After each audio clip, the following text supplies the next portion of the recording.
히브리서에서 38절 말씀을 통해 신앙은 가출이 아니라 탈출이다라는 제목으로 하나님 말씀 공부하도록 하겠습니다.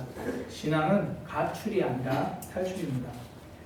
대한민국 남성들의 공동의 적이 있습니다. 모든 남편과 모든 남자 친구들의 적입니다. 많은 남성들이 이 사람 때문에 고생합니다. 바로 최수종 씨입니다. 그의 별명은요, 이벤트의 왕입니다. 아내 하이라 씨에게 지속적으로 이벤트를 해주는 거예요. 아내 하이라 씨가 생일이 되었습니다. 생일이 되니까 같이 이른 아침에 등산하자고 하는 거예요. 아니 생일은 무슨 등산인가? 열심히 올라갔더니 산 정상에는 케이크와 풍선이 세팅되어 있습니다. 그날 밤에 친구들과 함께 올라가서 준비를 했습니다. 친구들은 무슨 잘못인지 모르겠습니다. 그 외에도요, 요즘은 사람들이 많이 좀 알기도 하지만 사람들이 거의 하지 않을 때 물속에 들어가서 고백하는 수중 이벤트, 영상을 준비하는 깜짝 이벤트. 그러니까 요즘 사람들이 한 번쯤 생각해봤을 그런 이벤트들이나 유명한 이벤트의 원조는요, 거의 최수종 씨라고 봐도 됩니다. 그러니까 이런 이벤트에 대한 이야기들이 많이 들려지니까요, 언제부턴가 결혼하기 전에 결혼하기로 다 결정해놓고 중간에 프로포즈 이벤트를 해야만 하는 이상한 필수 코스가 되어버렸습니다. 결혼하기로 날짜 다 잡아놓고 예식장 다 잡아놓고 그리고 중간에 물어요. 저랑 결혼해 주시겠습니까? 뭐 하는 건지 모르겠어요. 최수정 씨가 그 역할이 굉장히 했거든요. 저도 먹고 살려고 다 했습니다. 결혼식 날짜 잡아놓고 다 해놓고 집사람 꼭 오자고 와야 된다고 집사람이 눈치채고 모른 척 와줘가지고 음식이 나오면서 꽃과 함께 이렇게 했던 기억이 납니다. 행복은 이벤트에 달려있는 게 아닙니다. 일상에 달려있습니다. 많은 사람들이 감동받는 걸 기대합니다. 감동 주지 못하는 배우자를 통해 감동받지 못하면요, 좀 섭섭해합니다. 그러나 오늘 하루를 살아가게 하는 힘은요, 이벤트 감동이 아닙니다. 일상의 감사입니다. 감사, 고마움이죠. 그러니까 눈물 흘리게 한 한 번의 감동보다요, 가만히 생각해보면 옆에 있는 이 사람이 참 고맙다라는 생각이 드는 거죠. 그러니까 한 번 이렇게 되게 잘해주는 것보다 때로는 막 속상하기도 하지만 매 순간 참 고마운 사람이다 이런 거죠. 특별한 이벤트는 없지만 일상에서 힘이 되어주는 사람이죠. 삶은 이벤트가 아니라 일상입니다. 어리석은 사람은 이벤트에 목을 매요. 복권에 목을 매는 인생이죠. 이벤트 한 번에 될 것 같다. 목숨 거는 삶입니다. 일상을 무시하고요, 한 방에 인생 역전하겠다. 그 끝은 대부분 한 방에 인생 망치는 삶이 됩니다. 어떤 TV 프로에서 이 하이라 씨가 나왔어요. 그 옆에 있는 이제 진행자가 묻더라고 하이라 씨한테 아직도 최수종 씨 때문에 마음이 설레냐고. 하이라 씨가 깜짝 놀라면서 말을 더듬어요. 제가요? 굉장히 당황스럽게 전혀 그렇지 않다고 말해서 질문했던 사람들이 오히려 당황하는 거예요. 그러면서 이야기하는 거예요. 최수종 씨가 묻는데요, 난 아직도 가슴이 심장이 두근거려. 하이라 씨가 굉장히 이상하게 쳐다본대요. 그러니까 아직까지도 내 아내 손을 잡았을 때, 내 남편 손을 잡았을 때 심장이 두근거리면 그 부정맥입니다. 병원 가야 돼요. 병원 가야 돼요. 삶은 이벤트가 아니라 일상입니다. 신앙도 일상입니다. 이벤트가 아닙니다. 한 번 은혜 받고 한 번 응답 받은 것으로 내가 신앙인이다 말할 수 없는 거예요. 롯의 신앙이 이벤트 신앙이거든요. 천사가 롯을 건져 주었습니다. 기적이죠. 큰 은혜 받았습니다. 근데 롯의 신앙은 거기서 끝나버렸어요. 하나님이 롯이 소알성으로 가겠다고 하니까 하나님 좀 기다려주세요. 허락해 주셨거든요. 그곳에 살 수 있도록 해 주셨습니다. 그런데 롯은 그곳에 들어가서도 하나님을 신뢰하지 못합니다. 여전히 소알성에서 하나님을 두는 게 아니라 내 힘, 내 자신만 생각하니까 두려운 거예요. 그에게는 하나님이 건져주신 사건도 일회성 이벤트입니다. 반면에 그의 삼촌 아브라함은 달랐죠. 사실 우리가 아브라함을 쭉 살펴보고 있지만 아브라함이라고 해서 매번 신실한 건 아닙니다. 하나님이 약속하신 가나안 땅에 들어갔다가 기근이 드니까 바로 애굽으로 또 가요. 우리의 신앙이 그렇잖아요. 때로는 넘어지기도 하고 잘못된 결정을 하기도 하고, 그런데 하나님이 그를 애굽에서 건져내 주신 이후에 또 아브라함은 하나님 붙들고 그 중심이 하나님을 향해서 살아갑니다. 롯과 선명하게 대조되죠. 롯은 소돔에서 건짐을 받았지만 하나님을 붙들지 못했습니다. 자신의 힘만 의지하죠. 그러니 소알에 사는 것도 두렵습니다. 여전히 삶의 주인은 자기 자신입니다. 자신의 틀을 벗어나지 못합니다. 자기 중심이라는 죄의 근본에서 완전히 탈출한 게 아니죠. 그냥 어려움에 잠시 그렇게 갔다가 또 어려움이 없어지면 또 여전히 자기 중심으로 돌아가는 거예요. 이런 거를 탈출이라고 말하지 않습니다. 가출이라고 말합니다. 가출의 특징, 돌아갈 집이 있는 거예요. 여전히 그곳에 내 부모님 있고 내 방이 있고 내 터전이 있어요. 결국 집으로 돌아갑니다. 그러니 롯은요, 그의 신앙이 탈출이 아니라 가출이니까 다시 자기 붙들고 살아가는 거예요. 그러니 불안하니까 소알에 있지를 못합니다. 산으로 가버리죠. 산으로 가서도요, 굉장히 부끄러운 일을 당합니다. 술에 취해서 인사불성입니다. 무슨 일이 일어났는지도 모르고요, 무슨 일이 일어났는지 알고 싶지도 않습니다. 하나님은 그를 죄의 도시 소돔에서 불러내셨는데 그의 삶은 여전히 죄에서 조금 더 떠나지 못하고 있습니다. 결국 롯의 이야기는요, 창세기 19장에서 그의 삶 이야기는 끝나버립니다. 하나님의 백성이 아닌 백성들을 남기는 것으로 끝내버리는 거예요. 이벤트 신앙은요, 하나님의 백성의 신앙이 아닙니다. 반면 하란을 떠나온 아브라함은요, 가출이 아니라 탈출입니다. 아버지의 집 우상을 섬기던 생활에서 하나님을 섬기는 삶으로 완전히 탈출했습니다. 연약해서 애굽으로 내려간 적은 있지만 하나님을 떠난 적은 단 한순간도 없습니다. 계속 하나님을 붙들고 사는 거예요. 아브라함은요, 자기 중심에서 탈출했습니다. 그의 집은 자기 중심이 아니라 하나님이었습니다. 하나님을 믿게 된 사람들이 공통적으로 고백하는 게 뭐냐면요, 제 인생에 하나님이 없으면 어떻게 할지 제가 생각하기도 싫어요. 제 인생에 하나님이 없으면 제가 이제는 못 살 것 같아요. 우리 교회도 이런 고백 하시는 분들이 있거든요. 제가 지금까지 사역을 하면서 이런 고백을 여러 번 들었습니다. 학생들이 그렇게 고백하기도 했고요, 청년들이 그렇게 고백하기도 했습니다. 집사님들 중에서 예수님을 믿고 나서 제가 정말 하나님 없으면 이제는 못 살 것 같아요, 이렇게 고백하시는 분들이 있습니다. 그냥 입술의 고백이 아니라 정말 절절한 고백으로 그렇게 고백을 하십니다. 이제 자기 중심에서 탈출해서 하나님의 품이 내 집이 되어버린 사람들이라서 그렇습니다. 그런데 안타깝게도요, 하나님 없이도 잘 살아가는 교인들이 너무나 많습니다. 삶에서 결정하고 행동할 때 하나님 없이 행동합니다. 월요일, 화요일 하루 종일 살아도요, 그냥 내 생각에 갇히는 사람들이, 그렇게 살아가는 사람들이 너무 많습니다. 하나님이 무엇을 기뻐하실지에 대해서 잘 생각나지 않아요. 아무런 찔림 없이 결정합니다. 누가 옆에서 하나님의 이야기를 해주지 않으면 하나님의 생각 한순간도 하지 않고 하루를 살아갈 수 있는 교인들이 많습니다. 입술의 열매에서는 기독교 냄새가 나는데 하나님 냄새는 나지 않습니다. 아직 내가 주인된 삶에서 탈출하지 못한 삶입니다. 성경에서요, 믿음을 가출이라고 말하지 않습니다. 탈출해야 믿음이라고 말합니다. 내 인생의 주인이 바뀌어야 믿음이라고 선언합니다. 내가 만일 내 입으로 예수를 주로 시인하면 또 하나님께서 그를 죽은 자 가운데 살리신 것을 내 마음에 믿으면 구원을 받으리라.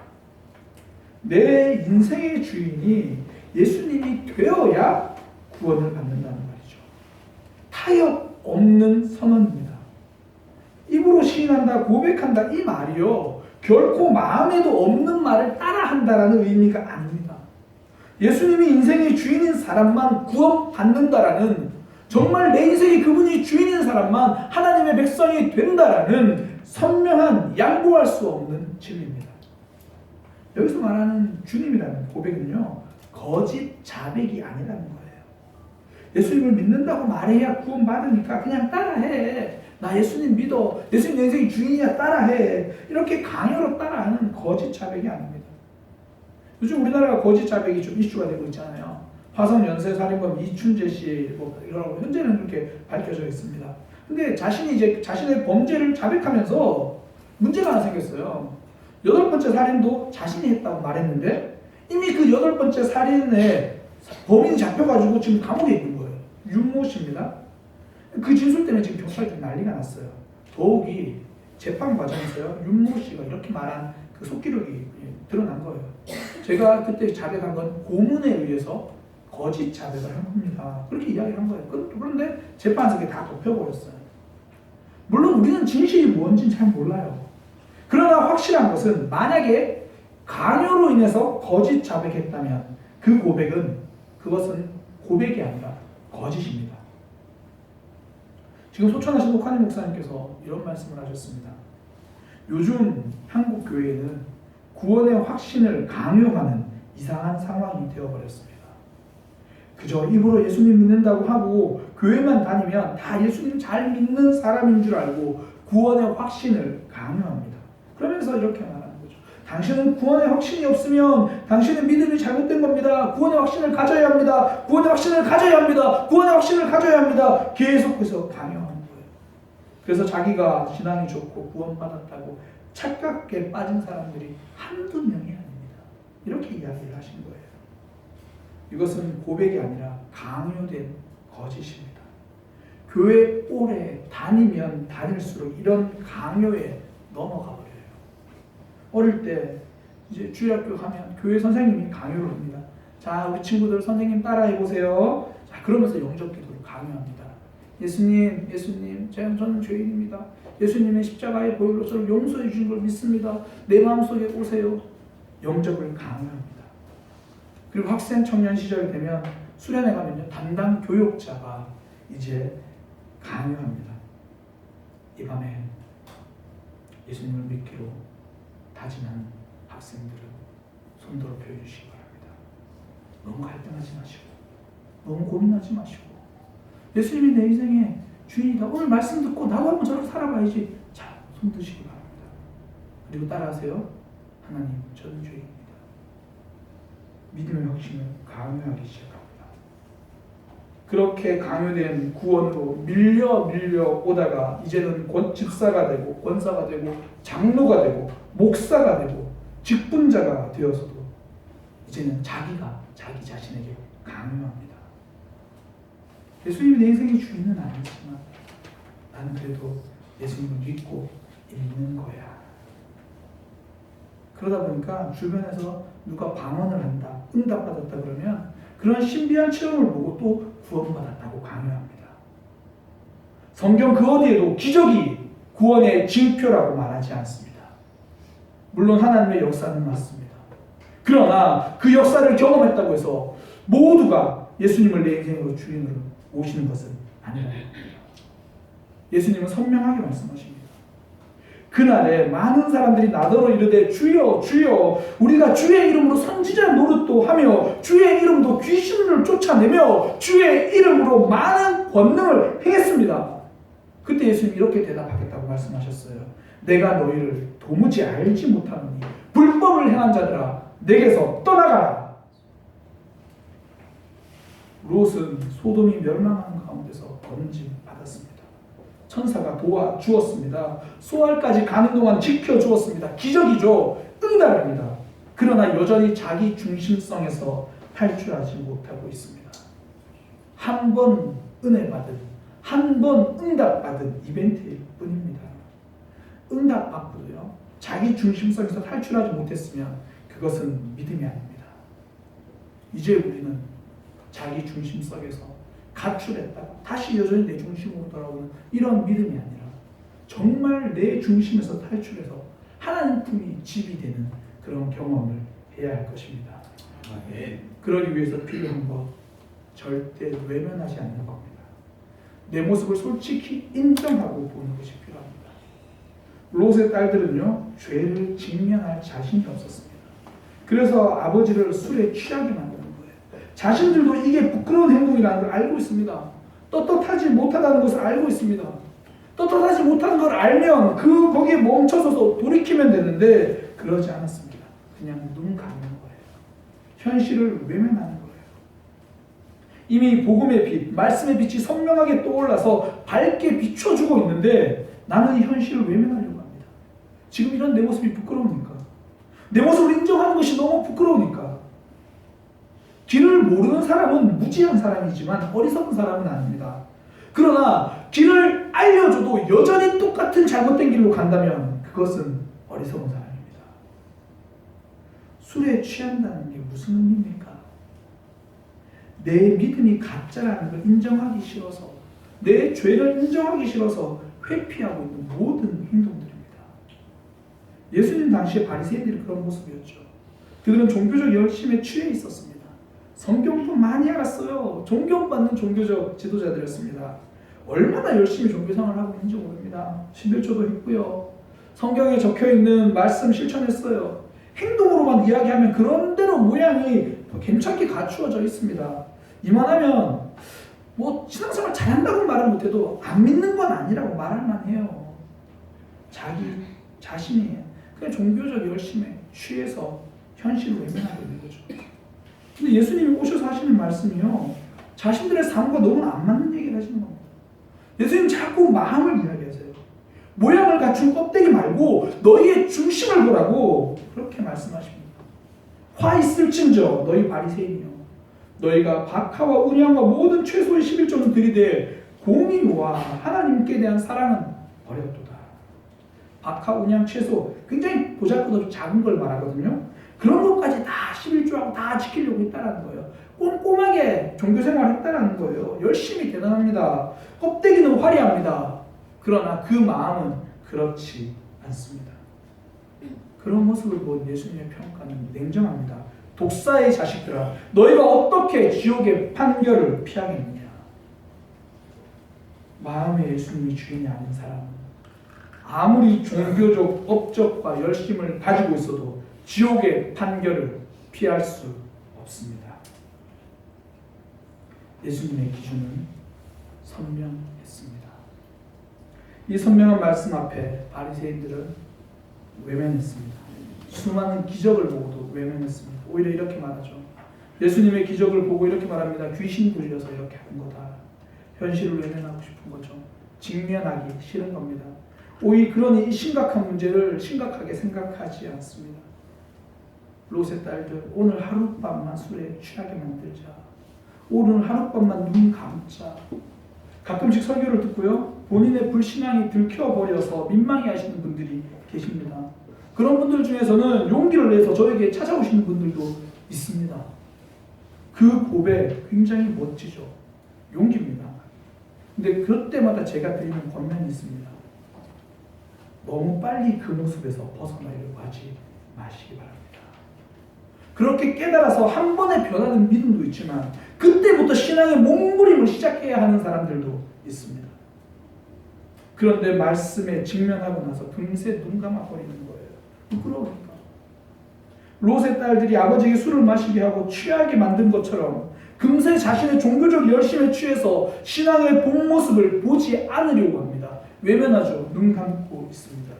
직면이란 내 인생의 주인이 여전히 나 자신이라는 것을 깨닫고 인정하는 것, 이것이 직면입니다.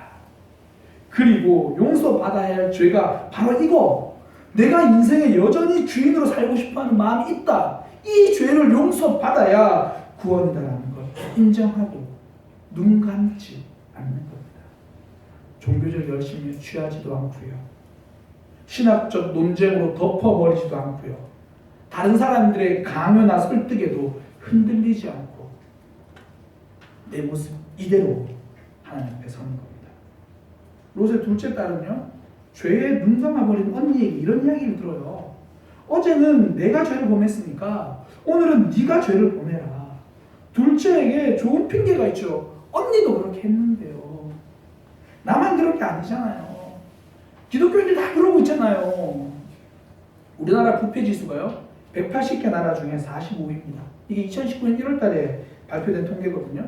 부패 나라일수록 그 국민들이 자주 하는 말이 있어요. 왜 나만 가지고 그러는데? 저 사람도 잘못했잖아. 다들 그러고 있잖아.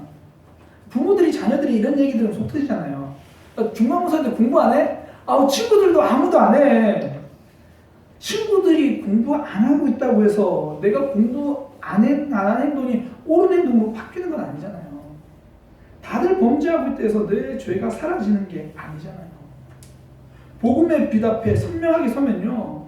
내 인생이 주인 나 자신이라는 걸 알게 돼요. 그때 대부분 둘째 딸의 핑계가 나오거든요. 다들 이렇게 목사님 신앙생활 하던데요. 내가 주인 되어 살기도 하고 또 은혜 받으면 하나님 생각하기도 하고 다들 그렇게 살던데요. 그건 가출이지 탈출이 아닙니다. 한 번 은혜 받을 때만 하나님 잠시 생각하는 이벤트입니다. 100명 중에 98명이 종교적 열심으로 살아가고 있다고 해서 성경의 기준이 달라지지는 않습니다. 우리나라에서 법 감정이라고 그러죠. 그러니까 법에 선명해도 법 감정이 다르면 때로는 다른 판결이 내려지기도 해요. 그러나 하나님의 법은 2000년 동안 그 어떤 법 감정에도 흔들리지 않고 그 기준은 변함이 없었습니다. 하나님 우리에게 원하시는 건 처음 신앙의 시작을 할 때 우리에게 원하시는 건 직면입니다. 하나님의 눈을 피하지 않는 직면입니다. 종교적 열심 뒤에 숨지 않습니다. 교회 다닌 연수 뒤에 숨지 않습니다. 다른 사람의 모습을 핑계 삼아 숨지 않습니다. 그냥 그대로 말씀 앞에 보여진 내 모습 그대로 여전히 자기 중심의 집을 떠나지 못하고 있는, 주일에 살짝 가출했다가 다시 돌아가 버리고 마는 내 모습을 인정하는, 여기서 시작하는 겁니다. 그렇게 자신을 속이지 않으면, 솔직히 직면하면 우리가 할 수 있는 건 딱 하나밖에 없습니다. 우리가 우리 입에서 나올 수 있는 말은 하나밖에 없습니다. 하나님, 저 어떡합니까? 이렇게 오래도록 교회에 다녔는데 아직도 제가 제 인생의 주인인데 하나님 저 어떻게 해야 합니까? 복음의 빛이 선명하게 선포되어질 때마다 적나라하게 드러나는 내 모습이 부끄러워 숨으려고 하는, 또 핑계 삼아 덮으려고 하는 저를 어떻게 합니까? 자꾸 아니라고 포장하고 싶어하는 저를 어떻게 합니까? 우리가 할 말은요 이거밖에 없습니다. 그런데 이것이면 충분합니다. 원래 구원에서 우리가 할 수 있는 것은 아무것도 없기 때문입니다. 사람은 자기 중심에서 벗어나지 못한 채 살아가는 가출, 그렇게 살아가지만요 엄밀한 의미에서 그 가출 상태가 아닌 탈출의 상태로 가는 것은 우리 힘으로 할 수 없습니다. 탈출은 우리 힘으로 하는 것이 아니라 하나님이 구출해 주실 때 탈출할 수 있습니다. 믿음의 출발은 많이 하려고 하는 것이 아닙니다. 아무것도 할 수 없다는 것을 인정하는 것입니다. 직면이죠. 지금 빌립보서 훈련학교가 마무리되어가고 있습니다. 마무리하면서요, 제가 모든 빌립보서 훈련하는 팀들에게 내드린 숙제가 있습니다. 빌립보서 3장 17절부터 21절까지 그 내용을 가지고 설교하신 오칸 목사님의 설교 눈물의 경고를 들어보라라고 제가 숙제를 내드렸습니다. 그 설교에서요, 오칸 목사님은 구원의 인플레이션 현상이라고 말씀하십니다. 돈이 너무 많아지면 돈의 가치가 떨어지는 거죠. 너무나 값싸게 구원을 선포하면서 구원의 가치가 떨어졌습니다. 나는 내 힘으로 구원 못 받아. 하나님의 은혜야. 은혜의 인플레이션 현상입니다. 내가 죄인이라는 것을 철저히 깨닫지 않았는데 하나님의 은혜가 은혜로 다가올 수 없는 것입니다.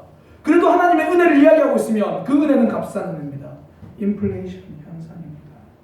그러니 내 모습을 직면하신 이후에 너무 빨리 이 상태에서 벗어나려고 은혜로 자신을 속이지 마시기 바랍니다. 제가 사랑하는 교회 담임 목사로서 권면드립니다. 혹여나 오늘 말씀을 듣고 나는 여전히 내가 인생의 주인으로 살고 있다는 생각이 드시거든 더 이상 눈 감지 마시기 바랍니다. 너무 빨리 은혜라는 교리로 덮어두지 마시기 바랍니다. 우리 모두는 그 누구도 스스로 탈출할 수 없는 존재입니다. 모든 사람이 죄를 범하였음에 하나님의 영광에 이를 수 있는 사람은 아무도 없습니다. 그러니 그냥 이 모습 이대로 하나님께 고백하시기 바랍니다. 하나님, 저 어떡하죠? 저 어릴 때부터, 태어날 때부터 교회 다녔는데 여전히 내가 인생의 주인인데 하나님, 저 어떡하죠? 혹한 목사님은 눈물의 경고라는 그 설교 마지막에 이렇게 질문을 던지셨습니다. 여러분은 십자가의 원수입니까? 아니면 십자가의 연인입니까? 저는 이렇게 질문을 던지면서 오늘 말씀을 마무리하려고 합니다. 여러분, 지금 우리의 신앙의 상태가 자기 중심 속에 있지만 잠시 주일날 예배드릴 때만 가출했다가 다시 돌아오는 가출의 상태입니까? 자기 중심에서 떠나서 하나님 품으로 들어가 있는 온전한 탈출 상태입니까? 내가 주인입니까? 하나님이 주인입니까? 우리 시간 함께 기도하기 원합니다. 하나님, 말씀이 참 불편합니다. 말씀이 참 어렵습니다.